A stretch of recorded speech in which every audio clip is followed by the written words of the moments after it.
Hi, and welcome to this overview video highlighting how to set up a Phin security company within just a few minutes. So today I'm going to be walking you through just a basic setup for a company. So I'm going to be setting up the company, adding just a couple integrations, setting up one global campaign, and then showing you how to enable automated reports for that company. So all it takes to do this is just add a company, and I'll just call this test 123 for today. You brought it right into the company homepage. And then all you would do at this point is really three main integrations, especially if this is a Microsoft client. If this is a Google client, it's two integrations, these two right here, user sync and DMI. For Microsoft, I'll just quickly kind of cover how to do this. All you would do is log in as the global admin for any of these integrations to sync your users directly into Phin, review the permissions, be brought right back into Phin, and it's going to go through a consent process. You have the option to either A, bring over a Microsoft security group and the users in that group, or just sync every active licensed user within the Microsoft environment. So once we get past this consent process, I'll show you what I mean here.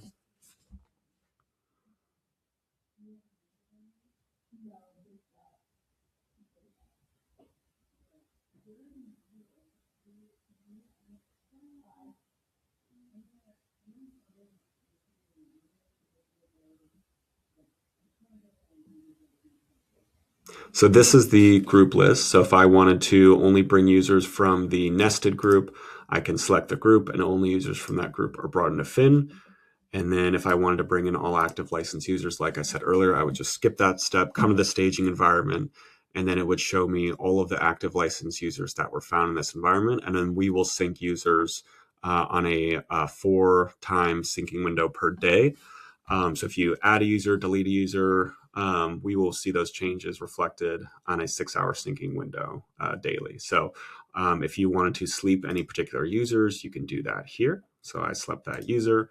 And then once I'm ready, all I have to do to bring those users into Phin is just commit the sync, and they will be brought into Phin as active users, except for the one that I slept or made inactive. And I can see those users now reflected within Phin in the user management portal, synced directly from Microsoft. So super easy to set up users that way. I'd also recommend enabling the DMI feature. This will directly inject emails into the user's inbox. So super important in terms of being able to have what appears to be malicious content delivered into Microsoft in their inbox and Outlook, rather than having to allow list that. So very important there. All it takes is global admin permission to be able to log in, and then this will automatically be connected in the same way that the user sync was as well. And so you can test this as well. So this is the option to test the DMI feature and send a test email just to make sure that the emails are directly being injected. But the nice thing is this will completely bypass SMTP and directly inject the email so that you don't have to worry about allow listing either in Microsoft or in any third-party tools as well. The last step is the report a phish button. Would highly recommend enabling this. This teaches users really good end user feedback so that they can report emails as phishing directly with this button.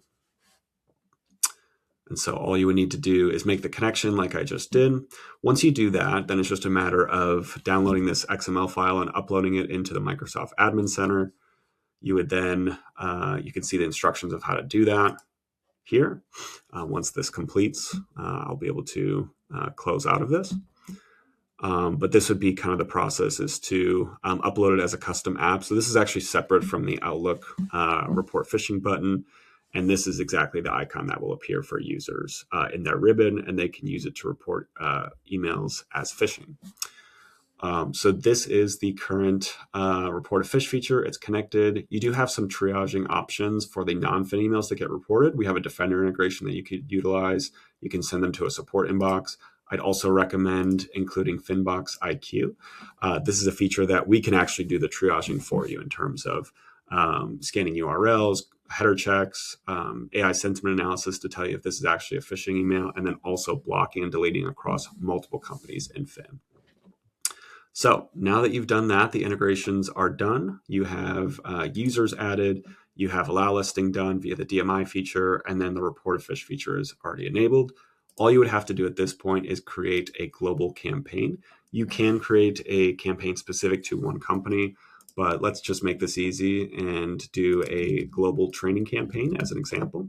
So all I would do is set up a training campaign that is continuous. So you can see the content here that we have pre-selected. So we're going to essentially rotate content through these different categories, if you will. So for example, we will rotate one of our training modules under device security. And then the next one will be one of our training modules under phishing, another one under passwords, etc. You can always change these topics at any time if you want to include other topics, and we'll rotate content through those.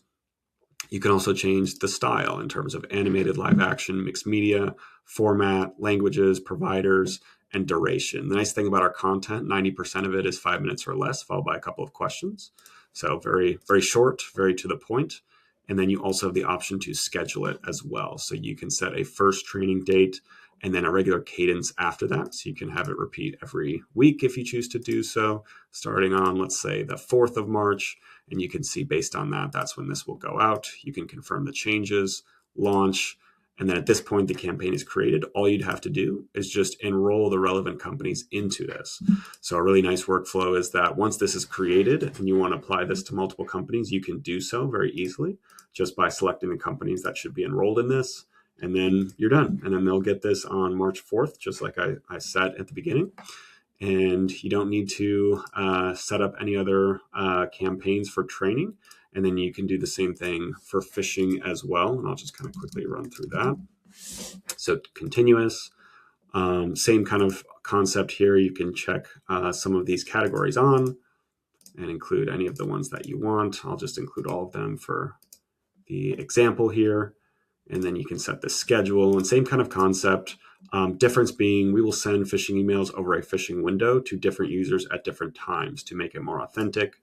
And you can just confirm the changes, launch, and then same kind of thing. All you would do is then enroll the relevant companies into this campaign so that they can receive it on the date that you have selected. So for this one, it's going to be March 2nd for both of these companies. And you're done. You're done with campaigns. No other work needed for the campaigns. The last step is going to be reporting. And so this is where you can set up an automated report to go out to a stakeholder either every month or every week. All you would do is enable this on, set the delivery time for the first of the month, include some optional fields like historical data table and users to watch, add the report recipients, and really you'd be done at this point. And then this user or this email address will get this report every single month, and they can see a summary of who's completing training and who's not, who's clicking on phishing emails and who's not.